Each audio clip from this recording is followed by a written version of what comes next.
Assalamualaikum warahmatullahi wabarakatuh.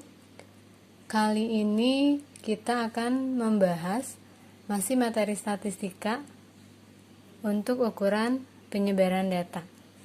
Nah, ukuran penyebaran data ini terdiri dari ada jangkauan data atau disebut juga rentang, ada jangkauan antar kuartil atau hamparan, ada simpangan kuartil, ada simpangan rata-rata, variansi, dan simpangan baku. Nah, untuk contoh soal di sini yang disajikan itu adalah untuk data tunggal. Jadi kita akan menghitung ukuran penyebaran data untuk data tunggal. Untuk soal yang pertama, di situ diketahui atau disajikan sebuah data tunggal. Yang ditanyakan itu adalah jangkauan data atau rentang, jangkauan antar kuartil, dan simpangan kuartil. Nah, yang pertama, di situ ada jangkauan data. Rentang atau jangkauan data, rumusnya itu adalah X-max dikurang X-min. Berarti data terbesar dikurang data terkecil.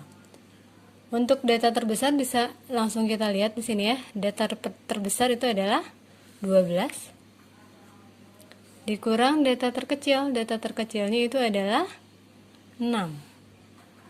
Berarti 12 dikurang 6 itu adalah 6. Jadi jangkauan data atau rentang dari data yang disajikan tersebut itu adalah 6. Mudah ya. Nah, sekarang untuk yang kedua ada jangkauan antar kuartil atau disebut juga hamparan. Jadi ini kata lainnya itu adalah hamparan. Nah, untuk hamparan itu rumusnya adalah Q3 dikurang Q1, di mana Q3 itu adalah kuartil ketiga dan Q1 itu adalah kuartil ke-1. Nah, berarti kita harus mencari nilai dari kuartil ketiga dan kuartil ke-1 dulu. Untuk data tunggal, kita ingat lagi yang pertemuan kemarin. Kalau kita mencari kuartil untuk data tunggal, berarti datanya harus kita urutkan dulu dari yang terkecil sampai terbesar. Di situ yang terkecilnya adalah ini, kita kasih tanda dulu. Kita urutkan dulu datanya, berarti 6. Angka 6-nya ada 1 di situ. Lalu ada angka 7, 1, 2. Lalu ada angka 8, 1, 2. Lalu ada angka 9 tidak ada. Ada angka 10 di situ. 10-nya ada 1, 2. Lalu ada angka 12. 1, 2, 3. Ada 3 angka 12 di situ. Bisa kita lihat banyaknya datanya ada 1, 2, 3, 4, 5, 6, 7, 8, 9, 10. Untuk mencari kuartil 1 dan kuartil ketiga berarti kita harus cari mediannya atau Q2-nya dulu. Kita cari tengah-tengahnya. Karena ini datanya genap, berarti tengah-tengahnya akan ada di antara dua data. Berarti ada di sini ya, ke sini 5, ke sini 5. Berarti ada di sini. Ini 1, 2, 3, 4, 5. 1, 2, 3, 4, 5. Di sini Q2 atau median. Nah, Q1 itu berarti tengah-tengah ini kan. Tengah-tengah dari 5 data ini. Berarti tengah-tengahnya itu adalah 7. Ini Q1. Jadi Q1-nya langsung bisa kita tentukan itu adalah 7. Dan Q3, kuartil ketiganya itu adalah di sini. 12. Dia letaknya ada di 3/4 dari data. Nah, setelah kita berhasil menemukan Q1 dan Q3, tinggal kita masukkan. Berarti hamparannya itu adalah Q3-nya 12 dikurang Q1-nya 7. 12 dikurang 7 berarti 5. Nah, berarti hamparannya itu adalah 5. Nah, yang ketiga di situ ada simpangan kuartil. Untuk simpangan kuartil ini biasanya kita simbolkan dengan SK. Simpangan kuartil rumusnya itu adalah setengah dari Q3 dikurang Q1. tinggal kita langsung masukkan ya, karena kita sudah menemukan nilai Q3 dan Q1 nya. Q3 nya 12, Q1 nya 7, berarti setengah dari 12 kurang 7 itu 5, setengah dari 5 berarti 2,5, berarti simpangan kuartilnya itu adalah 2,5. Untuk soal nomor 2, di sini kita diminta menentukan simpangan rata-rata dari sebuah data tunggal. Nah, kita tuliskan dulu rumusnya. Untuk simpangan rata-rata rumusnya itu adalah sigma mutlak XI dikurang X bar per N. Di situ XI itu artinya datanya, X bar itu adalah rata-rata, dan N-nya itu adalah jumlah data, banyaknya data. Berarti di sini karena kita membutuhkan X bar itu rata-rata. Berarti untuk mencari simpangan rata-rata kita harus mencari rata-ratanya dulu.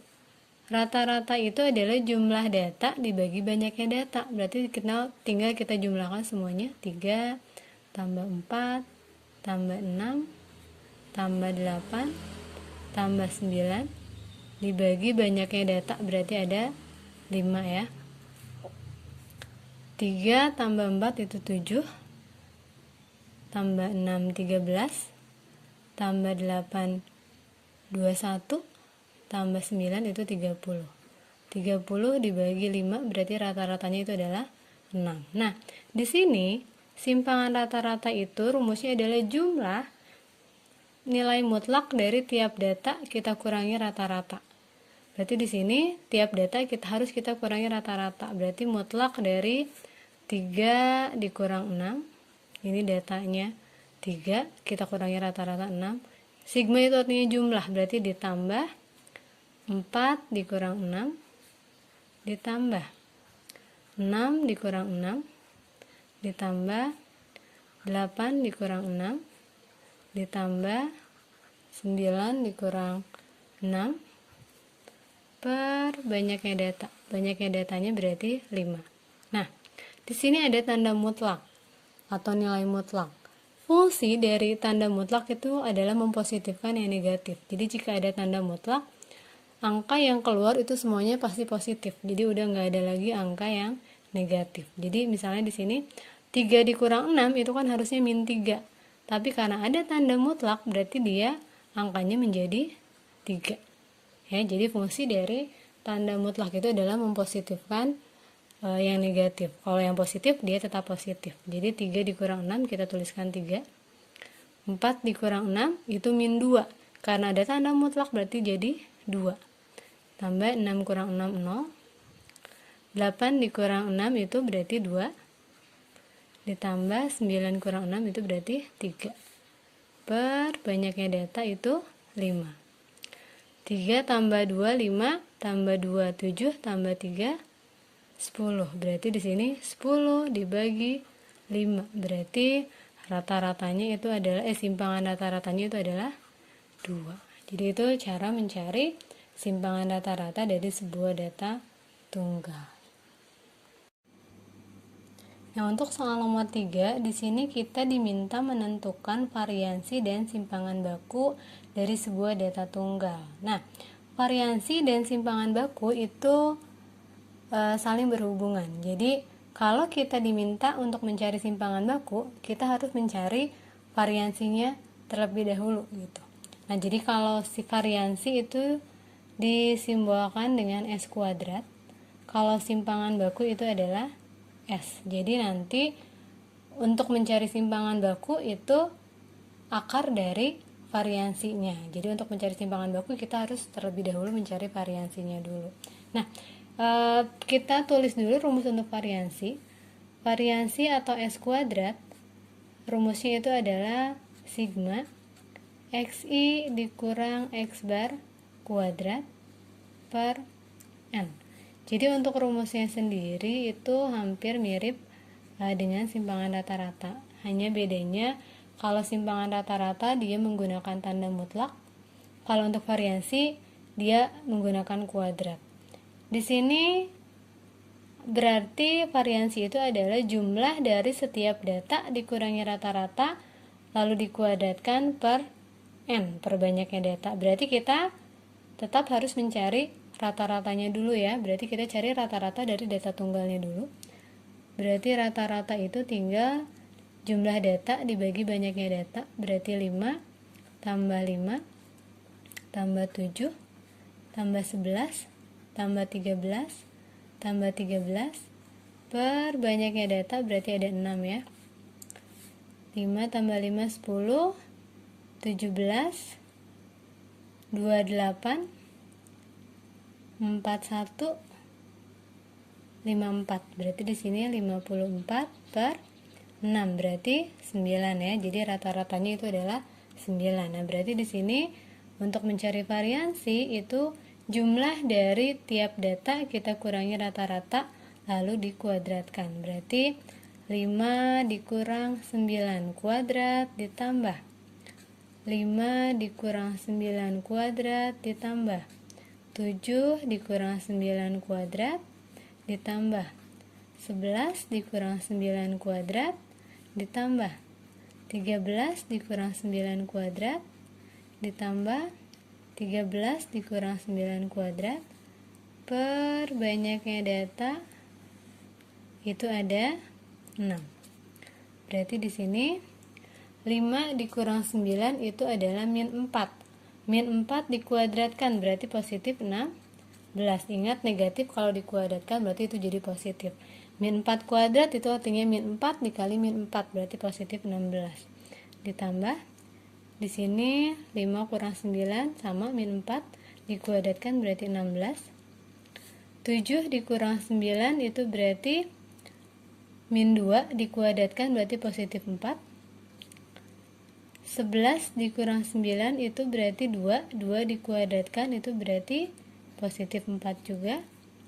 13 dikurang 9 berarti 4. 4 dikuadratkan 16. Ditambah 13 dikurang 9, 4 dikuadratkan 16. Per banyaknya data itu ada 6. Berarti ini kita jumlahkan. 16 tambah 16 berarti 32. 32 ditambah 4 berarti 36. Di sini 36, di sini juga 36. 36 ditambah 36 itu berarti 72 ya. 72 dibagi 6. Nah, berarti S kuadratnya itu adalah 72 dibagi 16 itu adalah 12. Jadi variansi dari data tersebut itu adalah 12. Nah, untuk mencari simpangan baku itu atau S tinggal akar dari variansi. Berarti simpangan bakunya itu adalah akar dari 12. Nah, akar dari 12 ini hasilnya bukan berupa bilangan asli, tapi kita usahakan jangan menggunakan koma. Akar 12 itu kan bisa kita urai menjadi akar 4 dikali 3. Akar 4 itu adalah 2, 3-nya masih dalam akar. Jadi akar 12 itu adalah 2 akar 3. Jadi simpangan baku dari data tersebut itu adalah 2 akar 3. Ya, nah itu jadi cara untuk mencari ukuran penyebaran data dari data tunggal. Untuk data kelompok akan kita bahas pada pertemuan berikutnya. Nah, semoga penjelasan ini cukup dapat dimengerti. Tetap semangat belajar.